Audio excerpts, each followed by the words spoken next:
Hi, and welcome to Procedure Ready OBGYN, a podcast aimed at helping you excel during your clinical clerkship in OBGYN. My name is Dr. Jennifer Dory. I'm an assistant professor of obstetrics and gynecology at the Johns Hopkins University School of Medicine and former resident at Thomas Jefferson University Hospital. I'm the founder of Procedure Ready, a collection of resources aimed to advance your clinical medical education. Let's get started. Let's talk about a topic that you're going to see a whole lot of during your outpatient portion of your OBGYN rotation.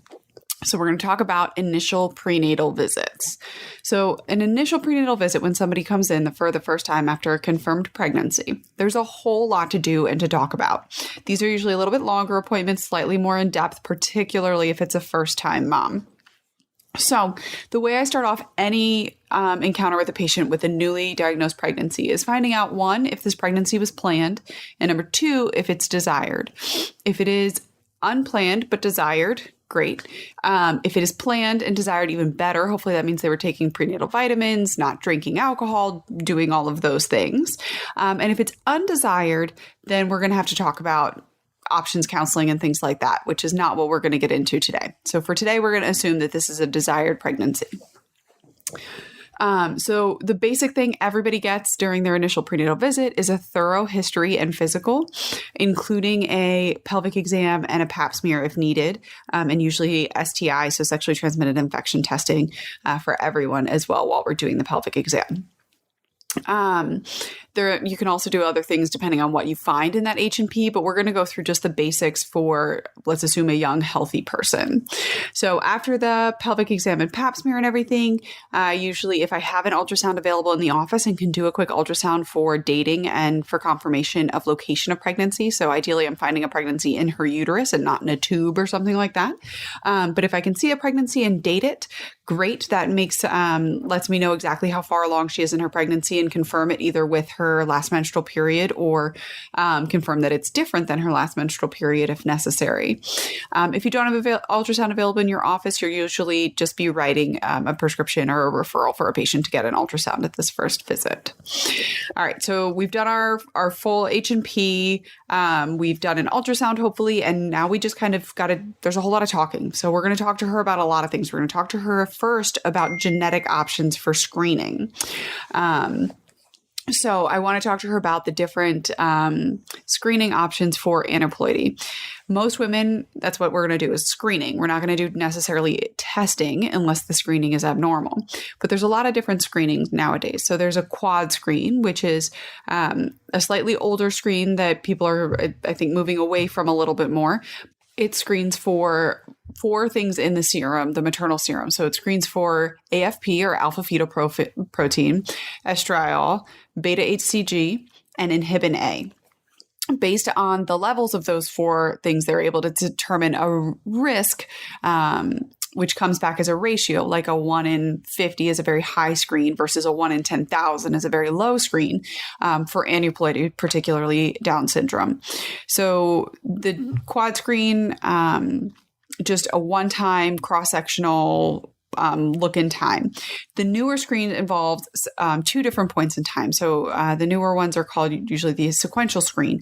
So the sequential screen includes 2 serum tests a couple weeks apart and the integration of a nuchal translucency, which is a ultrasound examination of the thickness of the distance between the baby's spinal cord and the outside of the back of the neck skin, essentially.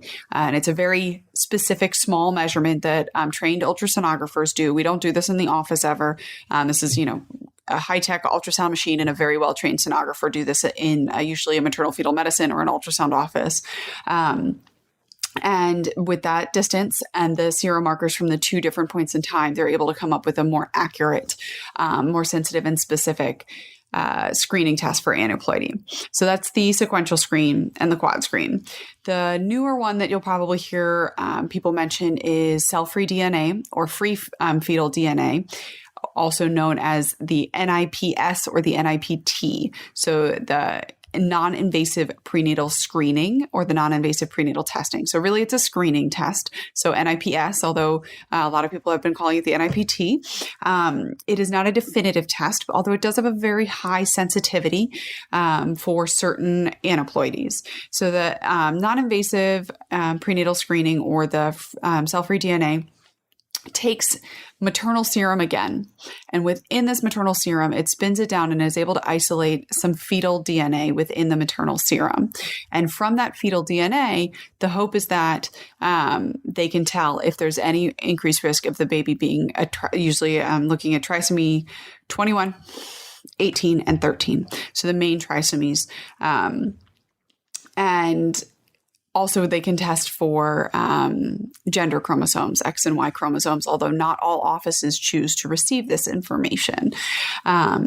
So that is becoming I think it's the more in vogue screening at the moment, especially amongst patients, because it's just maternal serum. It's one time and it has a pretty good sensitivity and specificity. The downside to it is it doesn't tell you anything about other types of genetic abnormalities, anomalies, or things like that. So usually if we're going to do that, we're going to at least add an AFP, or you'll hear us say MS-AFP, or maternal serum alpha fetoprotein, just to try to determine the risk of a neural tube defect as well. Any of those that we just talked about, the quad screen, the sequential screen, there's also one called the integrated screen. They're all in that same line, or the NIPT, NIPS. These are all screening tests. And I keep calling them screening tests because they don't actually have the true isolated fetal genome. While the free fetal DNA is attempting to isolate the fetal cells, it can also isolate maternal cancer cells because they're different from the maternal serum, maternal mosaic cells if mom is actually mosaicism, or placental mosaicism. So it's not 100%. So to be 100%, we really need to get cells directly from the fetus. So if something were to come back abnormal on the screening test, or if mom is AMA and just higher risk and wants a definitive test and knows she wants a definitive test, she can opt for invasive testing. So invasive testing, we have a couple options. If we're early on, we can do a CVS, a chorionic villi sampling, which is essentially taking a needle and taking a small sample of the placenta, those placental cells, and then looking at those cells as an isolate of the fetal DNA. If you're further along, we can do an amniocentesis, which is a needle through mom's belly into the amniotic sac, withdrawing a little bit of that amniotic fluid, which has fetal skin cells in it, and then using those fetal skin cells to run a variety of tests. So on those cells, we can run karyotypes, microarrays, fishes, all of the usual genetic screenings. And if we know exactly what we're looking for, we can run portions of genome to look for particular things. So that is the prenatal screening and prenatal testing. So usually I just it's complicated, obviously. So I start by asking mom if she would want to know if there was potentially something abnormal genetically about the baby. And most people are familiar with the idea of Down syndrome. So I usually say things like Down syndrome. There's a couple different ways we can go about it. We can try and figure out if you're high risk or low risk. If you would just, only want to pursue testing if you were high risk. And I change the conversation depending on, what mom's risk factors are. And even if mom said, well, I wouldn't terminate the pregnancy, I wouldn't end the pregnancy, I wouldn't change my mind about the pregnancy if there was anything abnormal, I think it's still valid to raise the question, well, would it change the way you'd prepare? Would it help you to know ahead of time, just to have you and your family and everyone who's going to be in that delivery room be expecting what's coming? No, it's perfectly reasonable to be happy and welcoming with any kind of surprise that's going to come. But I think it's also very reasonable for people to want to have time to prepare, read, learn, explain, discuss with family members, and really have everybody on board to make it a really happy, joyous delivery room rather than kind of a scary surprise, which anomalies can be for moms. So kind of talk about the options, and depending on where they are gestational age-wise, we might be limited in options, but then kind of going through all of their different options and figuring out what screening, if any, they want. So that is honestly the portion that takes the longest. The screening takes a while, depending on how familiar moms are with this stuff, because there's a lot of options and there's a lot of different ways you can go. If they are high risk for anything, most of the major academic centers are going to have genetic counseling as an option, and we can always send moms over to genetic counseling if they need further information or more particular screening for certain things. Then after I talk about screening, I kind of get into the general pregnancy stuff. So this is stuff that if you guys know as medical students, you can be super helpful in telling patients and kind of talking to them about ahead of time before I get in there. If the patient has any questions, you feel comfortable answering them. So first off, I talk about weight gain during pregnancy. Obesity is a major problem in America right now. With a lot of reproductive age women being obese or overweight. And people have this notion that they are supposed to, quote unquote, eat for two, which is really not true. You're going to need only about 300 extra calories a day to sustain a pregnancy. That's about a soda. It's not a whole lot. And so people think that they get to eat for two sometimes. So I like to start off the pregnancy by setting some expectations. So if a woman is underweight, if she is, her BMI is under 18.5, total weight gain in her pregnancy should be 28 to 40 pounds. It's not a whole lot. It's definitely not, eating for two level.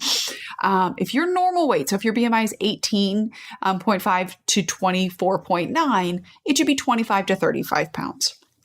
If you're overweight, so BMI 25 to 30, you're aiming for 15 to 25 pounds weight gain. And if you are obese, which we just said a lot of reproductive age women are, only 11 to 20 pounds weight gain the whole pregnancy.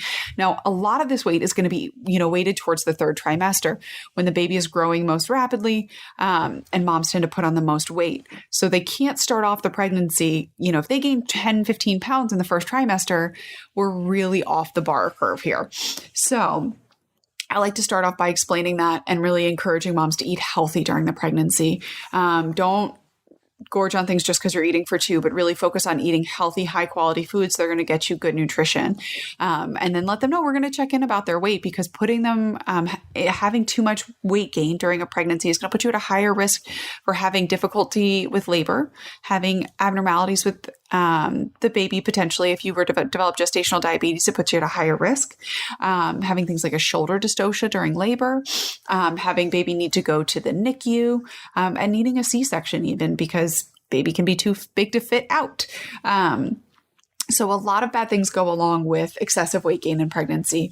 But it's not a common thing for first time or even second time moms to know. So it's important to cover.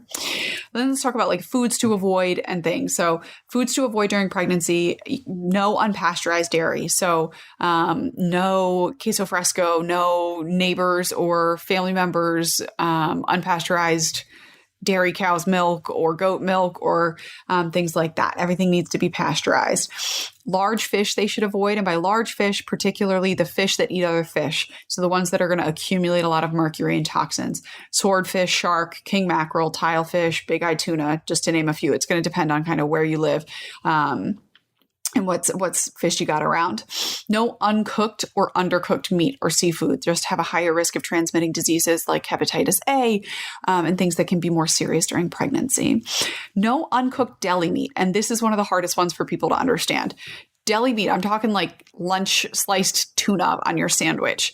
So any sliced lunch meat has a small chance of carrying listeria. And that's also the reason why you can't have the unpasteurized dairy. So listeria can be very severe during pregnancy and can be passed to the fetus.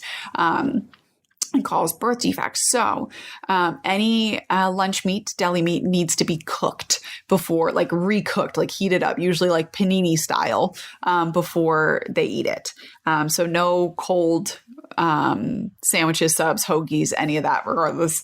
And then obviously no alcoholic beverages, the general rule. I will tell you there are some studies in Europe and things that say that maybe a half a glass of wine here and there is fine. I just tell people I can't tell them that any amount of alcohol is safe. If they are going to indulge, just do so very carefully and in moderation. One thing we do know for sure is that excess intake can cause fetal alcohol syndrome. Let's talk about drugs, medications. So medications, I tell them ahead of time, just call the office if you have any questions, if you're thinking about taking any over-the-counter medicines, or even if a medicine was prescribed by a doctor, not your OBGYN, and you just want to double check, that's totally fine. Tylenol is okay when needed for minor aches and pains and headaches and things. Obviously, your prenatal vitamin. If you get constipated during pregnancy, which is a very common thing, Colace is okay. Most of the over-counter laxatives, but I usually tell them start with Colace. It's one of the more gentle ones. And really no NSAIDs. So no Advil, Aleve, Motrin, or any of the things that are often found in a lot of cold medicine. So I usually tell them to call the office if they have a cold. We can make sure we get them something safe, but a lot of the Dayquil, NyQuil, like the combo meds, are going to have some form of NSAID in them. So I usually tell them to avoid all of those combos. Even in the winter, if they're not feeling well, just call us. We can give them a list of the right things, or we can prescribe them something that we know it only has the appropriate stuff in it.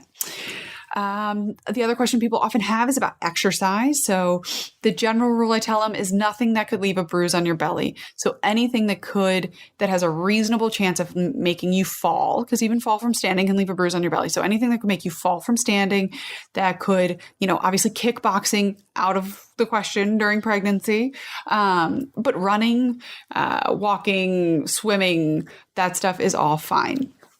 A moderate amount of exercise leads to a healthier pregnancy and a healthier mom and baby. So we encourage you to get cardiovascular exercise, but just not anything that could predictably or reasonably lead you to getting a bruise or an injury to the abdomen.